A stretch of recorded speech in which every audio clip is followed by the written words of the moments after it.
पिछली वीडियो में process management को कवर करते हुए हमने प्रोसेस शेड्यूलिंग एल्गोरिदम्स के कुछ एल्गोरिदम्स सॉल्व किए थे। उसमें से एक एल्गोरिदम रह गया था जो था राउंड रॉबिन। तो आज भी हम राउंड रॉबिन को ही कवर करेंगे जो कि प्रोसेस शेड्यूलिंग एल्गोरिदम के अंडर आता है। तो कल हमने जो कवर किए थे वो थे FCFS, SJF, प्रायोरिटी। इन तीनों को दोबारा से देखने के लिए मेरी प्रीवियस वीडियो आप देख सकते हैं। तो आज हम कवर करने वाले हैं राउंड रॉबिन शेड्यूलिंग। अब राउंड रॉबिन का कॉन्सेप्ट क्या है कि यहाँ पे एक टाइम क्वांटम होता है। टाइम क्वांटम का मीनिंग कि एक फिक्स्ड टाइम स्लॉट हम बनाते हैं।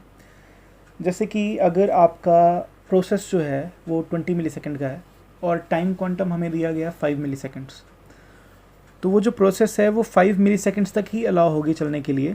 उसके बाद कोई और प्रोसेस चल पड़ेगी जो उसके बाद आएगी, क्योंकि इसमें FCFS को भी हम फॉलो करते हैं। P1 के बाद जो P2 प्रोसेस होगी हम P2 को चलाएंगे। फिर अगर P1 का कुछ पार्ट रह गया होगा तो हम दोबारा से P1 को चलाएंगे, पर चलेगी कितनी देर के लिए? जितनी देर के लिए उसका टाइम क्वांटम होगा। अब यहाँ पे जो प्रोसेस 1 की प्रोग्रेस है वो कहाँ पे सेव हो रही है? हमने एक पहले टॉपिक किया था, आपको याद होगा, कॉन्टेक्स्ट स्विचिंग। तो उसमें आपने देखा होगा किस तरह से P1 और P2 के बीच में स्विचिंग हो रही थी। तो वो जो कॉन्सेप्ट है वो यहाँ पे यूज़ होगा। अब एक एग्जांपल लेके देखेंगे इसमें।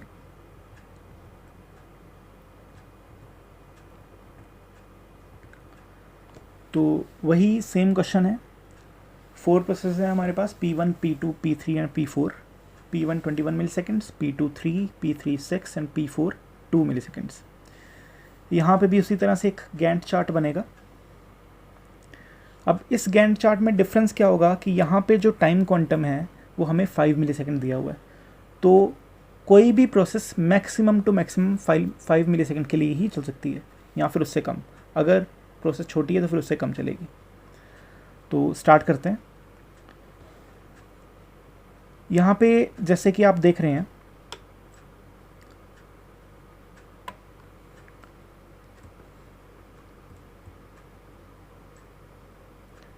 ये P1 है। P1 को अगर मैंने 5 मिलीसेकंड के लिए चलाया तो कितना रह गया? 16। 21 माइनस 5 16। ये मैं साथ साथ में इसलिए लिखता जा रहा हूँ ताकि आपको समझ में आ जाए कि कितना टाइम हमारे पास, कितना बर्स्ट टाइम, कितनी ड्यूरेशन जो है वो पेंडिंग रह गई है। उसके बाद P2 को अगर हमने 3 मिलीसेकंड के लिए चला दिया, P2 जो है वो 3 मिलीसेकंड के लिए चलेगी, 3 के लिए चला दिया, तो यहाँ पे जो उसकी रिमेनिंग बर्स्ट टाइम है वो कुछ नहीं रहेगा हमारे पास। तो यहाँ पे मैंने क्रॉस लगा दिया।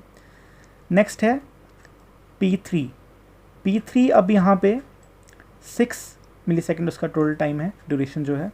उसमें से मैंने 5 ही मैं चला सकता हूँ क्योंकि टाइम क्वांटम 5 है। तो मैंने अगर 5 चला दी तो यहाँ पे कितना रह गया? 1। उसके बाद P4 की बात करते हैं।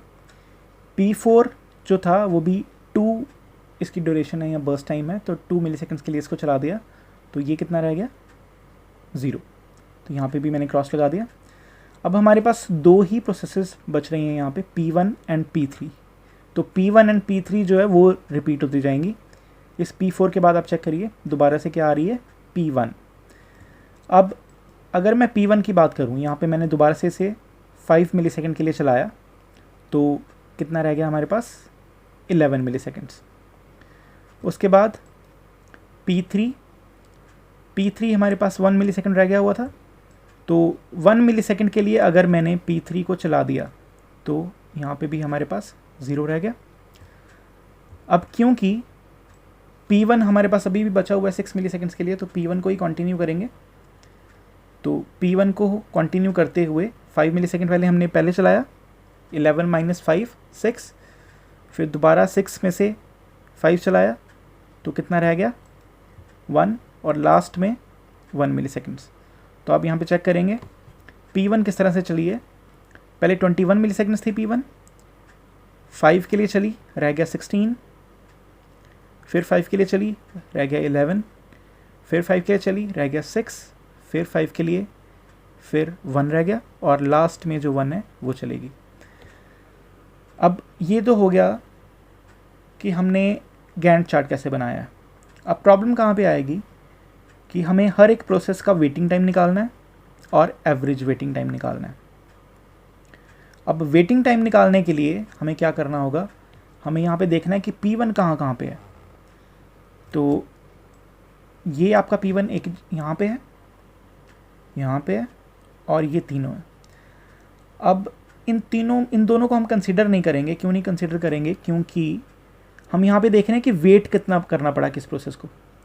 तो क्योंकि ये P1 से पहले भी P1 नहीं आ रही थी, तो यहाँ पे कोई वेट नहीं करना पड़ा, इसलिए हम इसको कंसिडर नहीं कर रहे हैं। अब हम एक टेबल देखेंगे टोटल, जिसमें ये पता लगेगा हमें। अब इस टेबल में चेक करिए, P1 का वेटिंग टाइम है 11। अब ये 11 कैसे आया? यहाँ पे P1 को कोई वेट नहीं करना पड़ा। अब नेक्स्ट P1 यहाँ पे है। अब हम चेक करेंगे इन दोनों P1 के बीच में कितनी प्रोसेसेस आ रही हैं जिसके लिए इस P1 को वेट करना पड़ा। तो 3 मिली सेकेंड, 5 मिली सेकेंड प्लस 2 मिली सेकेंड, ये हो गया आपका 10 मिली सेकेंड्स। उसके बाद इन दोनों P1 के बीच में भी 1 मिली सेकेंड्स के लिए वेट करना पड़ा इन्हें।